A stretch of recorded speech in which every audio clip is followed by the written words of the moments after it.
Estou aqui perto de uma árvore conhecidíssima no Brasil por suas folhas medicinais e seu fruto delicioso que tem muita vitamina.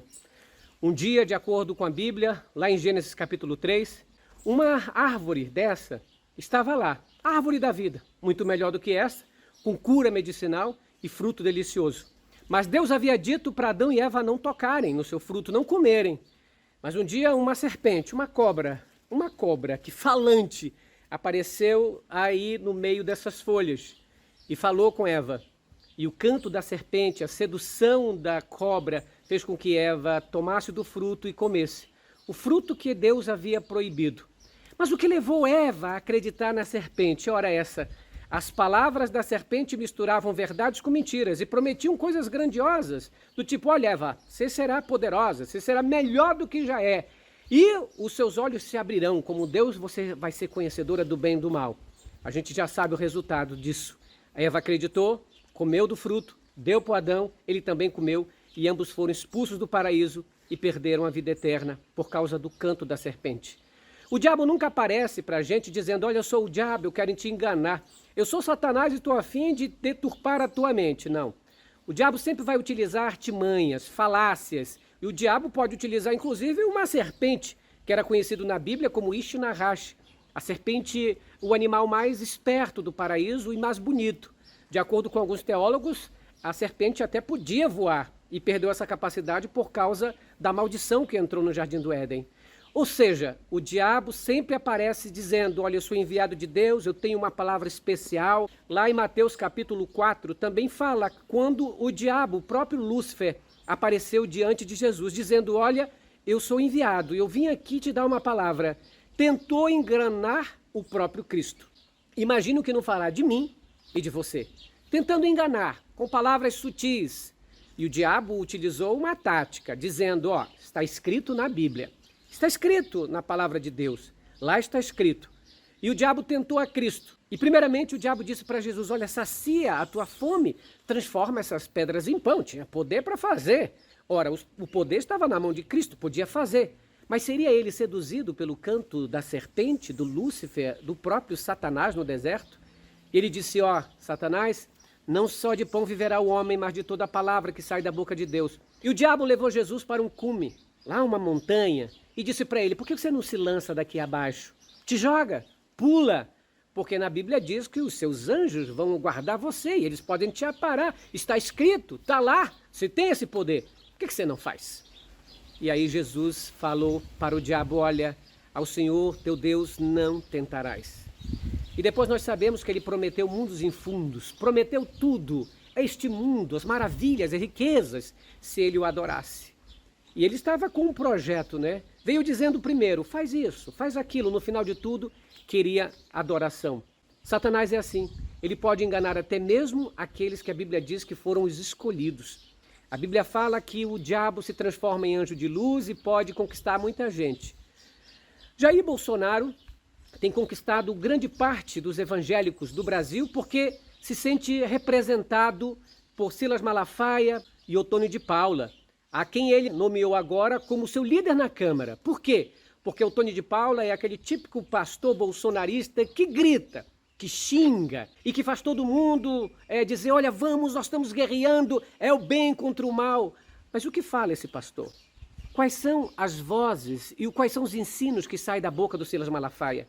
Quais os ensinos que têm saído da boca de Otônio de Paula? Ódio, atiçar um contra os outros, xingar, falar palavrões, deturpar a palavra de Deus. As duas cobras venenosas utilizadas pelo diabo para enaltecer Jair Bolsonaro chama-se Otônio de Paula e Silas Malafaia. Pessoas que não têm nada a ver com o evangelho, que há muito tempo deixaram o evangelho de Cristo de lado, que há muito tempo deixaram Jesus de lado para seguir o bolsonarismo. Talvez porque tenham dentro de si todos os males, os preconceitos, são fariseus e saduceus que usam da palavra de Deus para exaltar as pessoas. E agora ficaram mais irritados porque o Supremo Tribunal Federal, a Suprema Corte do país, condenou o Bombadão, condenou o deputado Daniel Silveira à prisão e também à perda do mandato dele. Ficaram com raiva e defenderam aquele que qualquer evangélico não deveria defender. O que fez o Bombadão para você? O que fez o Daniel Silveira em benefício do Brasil? Que bondade tão grande foi essa ao ponto de merecer um perdão que nunca foi dado por nenhum presidente da República? Mereceu esse perdão. Agora eu te pergunto, o que ele fez para o Brasil para merecer tal perdão? Quais benefícios trouxe para a família brasileira para receber tal perdão? O que você ganhou com isso, população brasileira? Ah, o Brasil ficou mais rico por causa disso? Você vai receber um salário melhor? Aliás, não vai ter mais prisões indevidas no Brasil? Ninguém vai morrer mais por bala perdida? Ladrões não vão mais assaltar nenhuma casa? Você vai ficar mais amável. O que o Brasil ganhou com isso? Absolutamente nada. Mas a tática do Satanás é: mostre verdades com mentira. É verdade, o Bolsonaro tem este poder como presidente da República de dar um indulto e dar uma graça. Assim como Jesus tinha o poder de pular também daquela montanha. Assim como tinha o poder de transformar uma pedra em pão. Mas fez? Não fez. Porque naquele momento não servia. Naquele momento era inapropriado. Aquele momento só ia fazer os desejos do Satanás, os desejos do diabo. Malafaia sabe disso. Malafaia sabe que Daniel Silveira não foi perdoado pelos grandes benfazejos que fez para o Brasil. Como o Brasil ganhou tanto com este homem, por isso ele não pode ser preso. Olha, gente, é uma vergonha para a gente ter que falar isso para vocês e alertar. Satanás também anda dentro de igrejas, principalmente dentro de igrejas, enganando com a voz da serpente, misturando verdade com mentira, dizendo: faça isso, porque está escrito. O Malafaia aplaudiu o Bolsonaro, disse que ele era muito macho, porque está escrito na Constituição que ele deveria fazer. Ora, poderia fazer, mas para que fez? Qual o objetivo disso? Lançar o Brasil numa guerra, desafiar a justiça brasileira, desafiar dizendo: olha, como eu sou forte. Jesus podia fazer muita coisa, mas não fez porque não ouviu a voz do diabo, a voz da serpente.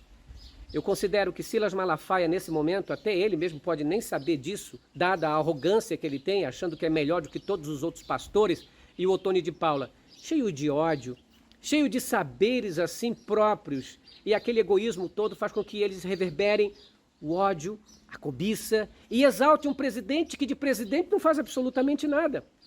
Aí dizem: ah, mas ele é evangélico. E é suficiente ser evangélico e ser inútil no poder? O que adianta ser um evangélico se não controla a inflação, se não abre empregos para as pessoas, vaga de emprego, se não faz na economia o que é para fazer, se não ajuda o mais necessitado, não ajuda o pobre, não contrata mais médicos, aliás, tirou dinheiro da saúde para enfiar no bolso de deputados e senadores. Eu quero te fazer uma pergunta. O que mudou na sua vida pelo perdão e a graça concedida por Bolsonaro, Daniel Silveira? Você, meu amigo bolsonarista, meu amigo evangélico, quando você chega na sua casa, o Bolsonaro, a sua trupe e tudo o que ele fez faz com que você leve mais comida para dentro de casa? Quando você sai com o seu carro, você abastece do jeito que abastecia antes? Você consegue levar a mesma quantidade de alimento para os seus filhos dentro da sua casa? Você está com o mesmo emprego, um emprego melhor? Tem procurado emprego e tem achado constantemente? Ou você é daqueles que aplaudem somente o grito da serpente, a língua da serpente, os gritos de terror, mas que absolutamente não resolvem nada? Não é para isso que a gente tem que escolher presidente da República. Presidente é para resolver o problema na educação, na economia, na inflação, no emprego, e é para dar saúde para a população.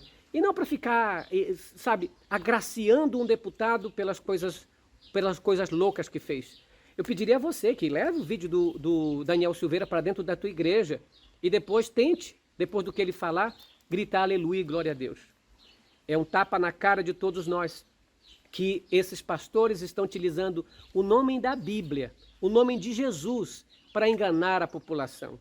São cobras venenosas, utilizando estas palavras para dizer que você está do lado de Deus. Na realidade não está. Lembrem do que fez com Saul, lembre do que aconteceu com a Eva, lembre do que aconteceu no deserto da tentação. O diabo se fazendo de anjo de luz, se fazendo passar pelo representante de Jesus. Vocês acham mesmo que Jesus Cristo falaria o que o Daniel Silveira falou? Vocês acham mesmo que Jesus falaria como Silas Malafaia fala, utilizando o seu ódio, o seu rancor, para fazer uma comoção no Brasil, inclusive utilizando o poder das Forças Armadas, ameaçando utilizar sangue no meio da rua? A que espécie de Deus seguem esses pastores? Então pense bem, para que não sejam seduzidos pelo canto da cobra venenosa, pelo canto da serpente. Esses pastores não representam em nada o que Jesus ensinou para todos nós. E eu te pergunto novamente, qual foi o benefício tão grande, a ajuda magnífica que Daniel Silveira deu para você, brasileiro? O que foi que ele fez de tão grande para que fosse concedido um perdão? Eu vejo que milhares de pessoas são presas injustamente no Brasil e tem aquelas presas também porque cometeram seus crimes. Mas eu nunca vi presidente utilizar desse poder para perdoar ninguém. Aliás, está perdoando porque abre um precedente. Assim como perdoou esse Daniel Silveira, pode perdoar os seus filhos também. Pode perdoar aqueles pastores que estão sendo denunciados por pedir propina, por roubo. O Bolsonaro então atiça todo mundo, coloca todo mundo para discutir só sobre isso. Olha o que eu posso fazer. Na realidade, a população deveria estar discutindo se a minha vida mudou com esse presidente, o salário melhorou com esse presidente, os preços baixaram, eu fiquei melhor, eu consigo comprar mais comida para minha casa, eu estou mais feliz com isso. Agora eu vou dar um conselho para a mulher. Vocês, mulheres, que se seu marido é bolsonarista e é dado arrogância dentro de casa, não é? Se faz de ele o bambambam da história, sempre te humilha, faça o seguinte, não bata a boca com teu marido bolsonarista. Apenas no dia 2 de outubro, vote contra o Bolsonaro, que quando o Bolsonaro cair, essa arrogância dele também vai cair junto. Critica Brasil falando a verdade, doa em quem doer. Cuidado, o próprio Satanás se transforma em anjo de luz e, se possível, enganará até mesmo os eleitos. Fuja do canto da serpente, da língua de cobra e da cobra do diabo. Que Deus te abençoe. Tchau, pessoal.